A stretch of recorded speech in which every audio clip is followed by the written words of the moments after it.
Hello, I'm Mr. Johnston, and this is Biology.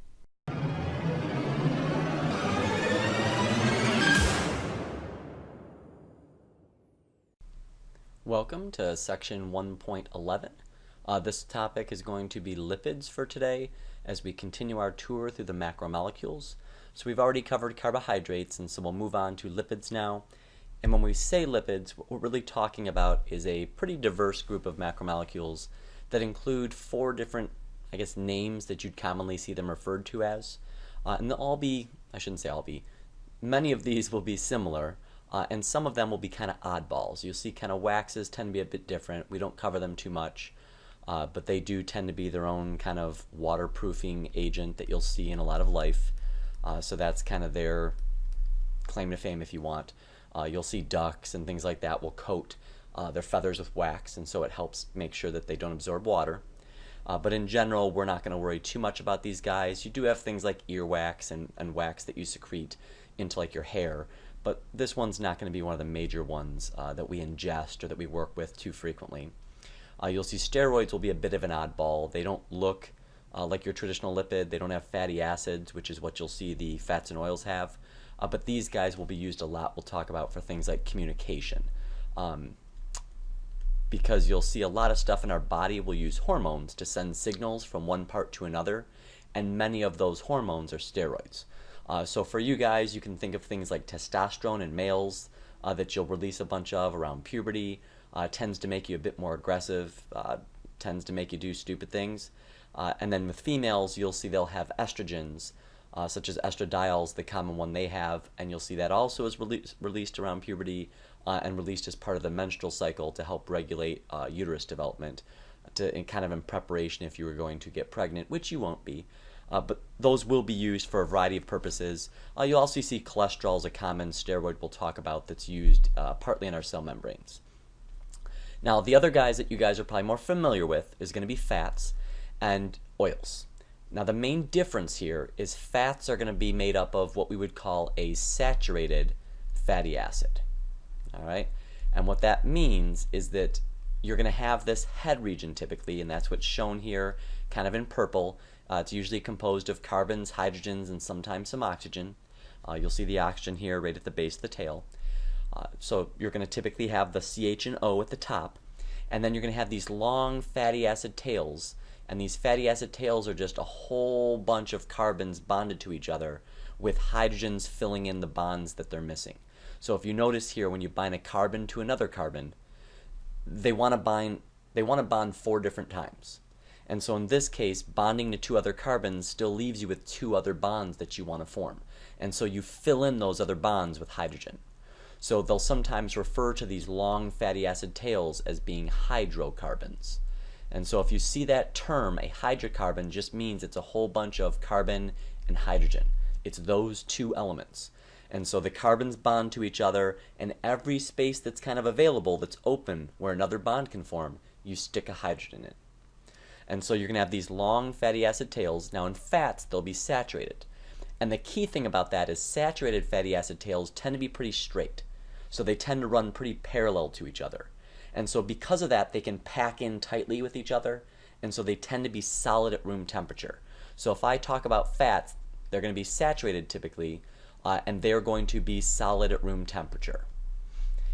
When I talk about oils, these are going to be ones that are more fats that you find in, or fatty acid tails, I guess, that you find in plants.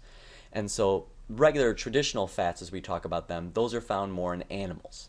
And so the oils are going to be lipid molecules that are going to have fatty acid tails, but they're going to tend to have unsaturated fatty acid tails.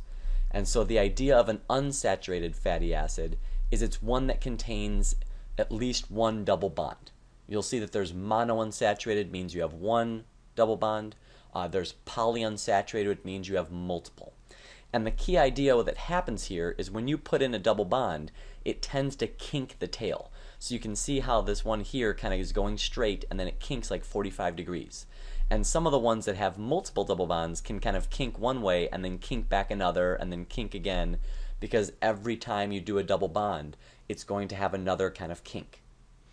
And so these guys, because of those kinks, because of those bends, they can't pack in as tightly, and so your oils are going to tend to be liquid at room temperature. So you'll see a lot of like vegetable oil, olive oil, things that when you cook with, you get them in a bottle and you pour them out. Those are going to typically be plant-based, and they're liquid because they're unsaturated. It also, we'll talk at the end about the fact that unsaturated tends to be considered a bit healthier. So that's why oftentimes they'll suggest that you have more plant-based stuff rather than just shoving a whole bunch of animal-based fats down your gullet. So that kind of covers the general groups of lipids. Now beyond that, we're going to have where we can talk about why lipids are different from most of our other macromolecules, because they do have some unique properties. One of them is that they don't mix with water. So if we go and ahead and put oil in water, you're going to see that the oil is usually less dense, so it usually floats on the water. So you'll see like a layer of oil on the top. And the reason for this is that water is going to have a condition that we call polar. And that just means that parts of the water molecule, parts of the H2O, are just like a little bit negative and parts are a little bit positive. And so this means if they come across a separate molecule that's also polar, their little bit positive regions tend to attract the other guy's little bit negative region. So it's that idea of opposites attract. So this will allow for these kind of weak attractions, kind of like, weak magnets, kind of want to stick to each other if they have opposite attractions. If one's a north pole, one's a south pole. And so it's that same kind of idea.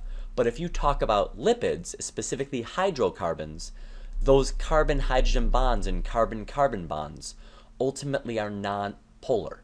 They're very, very balanced. There really isn't a negative and a positive. And so because these guys are non-polar, they do not like polar things. So if they come across things that are polar, they ultimately do not want to mix with them. They want to huddle with other stuff that's non-polar. And so that's why the oil will kind of huddle together instead of mixing in with the water. Whereas polar substances typically have no problem mixing in with water. That's why so much stuff dissolves in water, like sugar, or even like charged stuff like salts and things like that. They'll gladly typically mix in with water, but things that are lipids will not. And this can be a good thing because there's lots of stuff in your cells that you don't want to dissolve, like the membrane that surrounds your cell. You don't want that to dissolve in water and kind of disappear. And so these are very useful in that aspect because they're nonpolar, because they don't like water, because they don't mix with water. The other interesting thing about lipids is that fats, especially, and oils that we talk about, they will typically have 9 calories per gram, or really it's kilocalories. If we're doing this accurately, it's really 9,000, but we'll go with the stuff they use on the back of the labels. So we would say 9 calories per gram, whereas carbohydrates and proteins would only have 4. So if we're talking about carbs, if we're talking about proteins in the back of your food carton, those guys are only going to have 4. And so this makes it where lipids are so good at storage. And so that's why if you want to store stuff, you're typically going to use lipids to do so because they'll take up less space and they'll give you less mass. If you try to store your stuff as lipids or protein, or it's lipids, stores your energy, your excess energy, your long-term energy storage as a carbohydrate or a protein, you'd be much more massive, you'd be much bigger overall. So it's a good thing that we use lipids that are much more compact when it comes to energy storage. And then some examples, triglycerides, these will be the fats that you'll see like in the first picture where they will have kind of that head region they sometimes talk about, and then they're going to have 3 fatty acid tails. This would be a saturated fat because it's got where they're straight. If it was unsaturated, remember, well, that's not at all the same size, but it'd be more like that's a polyunsaturated because it's got more than one. That would be like monounsaturated. And so ultimately you can see there's different types, but they have 3 tails. They look kind of like Space Invaders, but the basic idea here is a head region with 3 tails coming off, 3 fatty acid tails. And so that's triglycerides, and that's what we use commonly in our body for actual storage. So if you look at a fat cell, what you would find inside of a fat cell is triglycerides. So this is the stuff that's in a fat cell. And if people talk about fat cells, you might see them use the term adipose. That's just the fancy word for a fat cell. It's adipose tissue. And so you see in women, they tend to have it throughout their whole body, just what they call subcutaneous, below the skin. And males tend to be a bit more prone to carrying it abdominally, so you get like the beer belly. and that's just based upon where you put these triglycerides and where you put those fat-storing cells within your body. And then phospholipids, these guys will be a lot like triglycerides. You can see this is a phospholipid here. The main difference is instead of a third fatty acid tail, they actually put a phosphate group, which is just another way of essentially saying like a PO4 group. You can see sometimes it picks up other stuff. You won't be quizzed on that. But the idea here is it just has this phosphate group instead of one of the fatty acid tails. So when you look at these, they're ultimately going to have two fatty acid tails. And the other major thing about them is these guys are ultimately what makes up our biological membranes. So when we talk about membranes in cells, so any type of membrane that's going to be found in a cell is going to be made up of predominantly phospholipids. And they'll typically be two layers, so you'll kind of line up a bunch of the heads of these guys, and then you'll have the two tails sticking down. And because the tails hate water so much, what they do is they actually get another row of phospholipids below them, and they face their tails towards each other.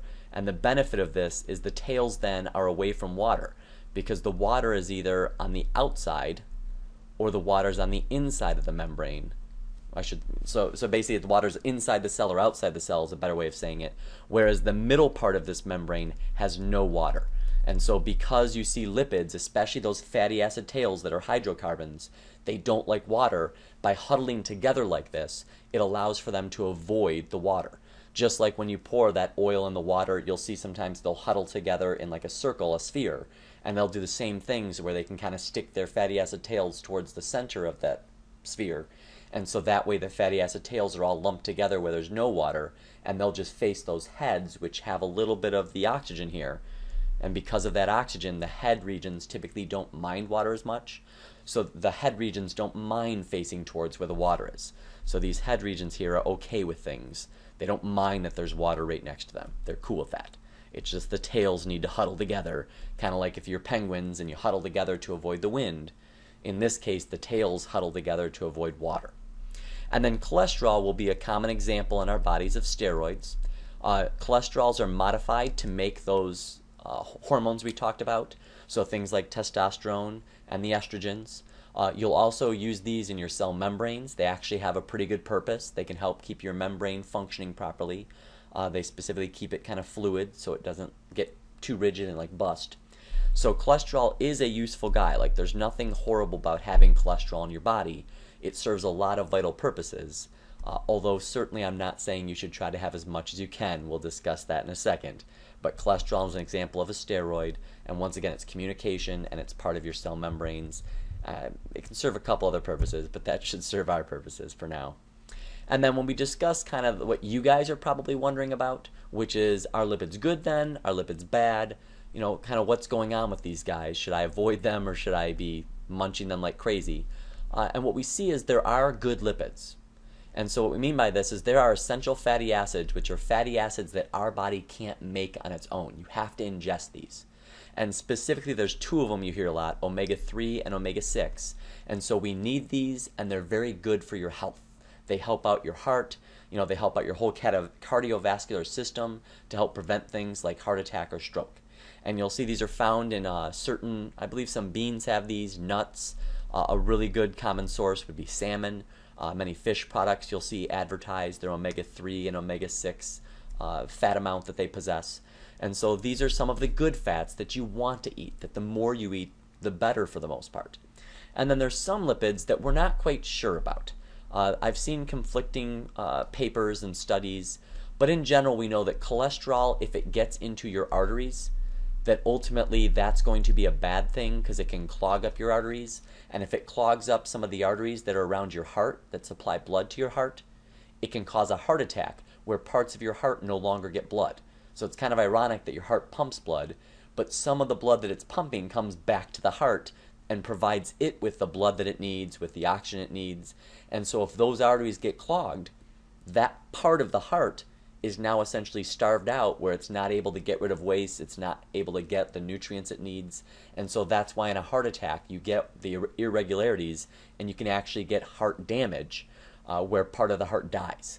And so after a heart attack they'll try to check and see how severe it was to see just how much damage was done. So cholesterol in your membrane is pretty good. You know, cholesterol when used to make a variety of hormones is useful.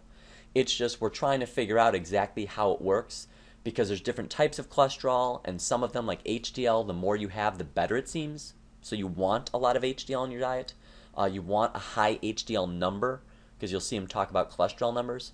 The problem is that we've got this LDL guy, low density lipid, and the LDL one is the one that seems to be bad, whereas HDL appears by all accounts to be good.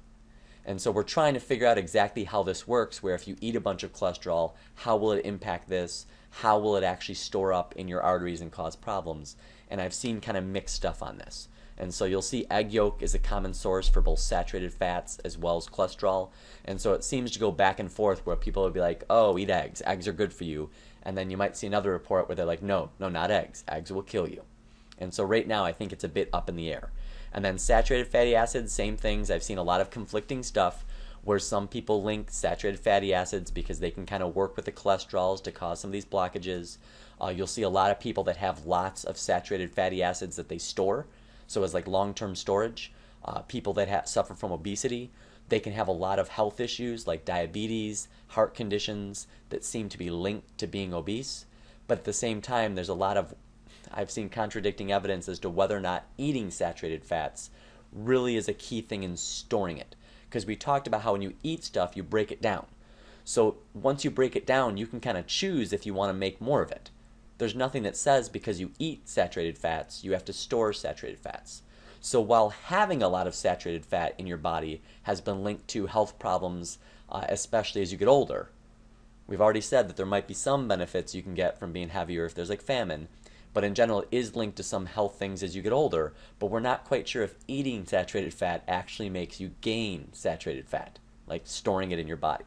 So this one's probably best not to go insane with, but once again we're not positive. And then one I've seen pretty much all bad stuff about is trans fatty acids, and this is kind of a fun marketing technique where people knew that unsaturated fats tend to be healthier. And so somebody got this basic idea that because people like the taste of saturated fats, that's good stuff, bacon, egg yolk, somebody got the idea that they would take unsaturated fats and they would go ahead and they'd kind of convert them to be saturated by adding hydrogen. Because if you look at an unsaturated fat, I'm just going to kind of draw one out with a few carbons, it's going to have this double bond.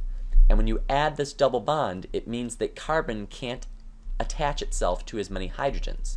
Because remember, carbon only forms 4 bonds. So 1, 2, 3, 4, if a carbon has a double bond, it can only bind 1 hydrogen. Whereas if a carbon's attached to 2 other carbons by single bonds, it can actually afford to use or grab 2 hydrogens. So when you use a double bond, you prevent that fatty acid tail from binding as many hydrogens as possible. It kind of loses 2 hydrogens. And so somebody said, well, what if we add hydrogen to it, where we force hydrogen to bond? What that's going to end up doing is getting rid of this double bond. It's going to just break it so we can stick those extra hydrogens on. So we've essentially converted an unsaturated fat to a saturated fat, or we've converted a polyunsaturated fat to more like a monounsaturated fat, or one that has fewer double bonds. So this trans idea, this idea of changing the fatty acid, appears to give you things that are just not good. Like the end results of this seem to be pretty unhealthy. And so that's why they've worked so hard on like banning this, because it seems from what I've read that trans fatty acids, for whatever reason, seem to be probably worse than saturated fatty acids, that the process of doing this seems to mess with something. I don't know exactly how, but in general these guys appear to be not the best thing to have. In general, if you made it fully saturated, you'd expect it to be similar to a regular saturated fatty acid, but once again, there's lots of different lengths, there's lots of different arrangements, even amongst saturated fatty acids, and some are worse than others. So whatever they were using to do trans fatty acids appears to have been not the best guy to use, because they do appear to have health consequences. And in general, it's just a cheap marketing gimmick where they'd normally say it's hydrogenated unsaturated fats. And really all they're trying to say is they're saturated fat or close to it, but we just kind of made this happen in the lab and we're trying to trick you into making you think that it's healthier than what it actually is. I hope this has helped out as a little review of lipids, and we will pick up with proteins in the next section. Have a good night, and I'll see you guys tomorrow.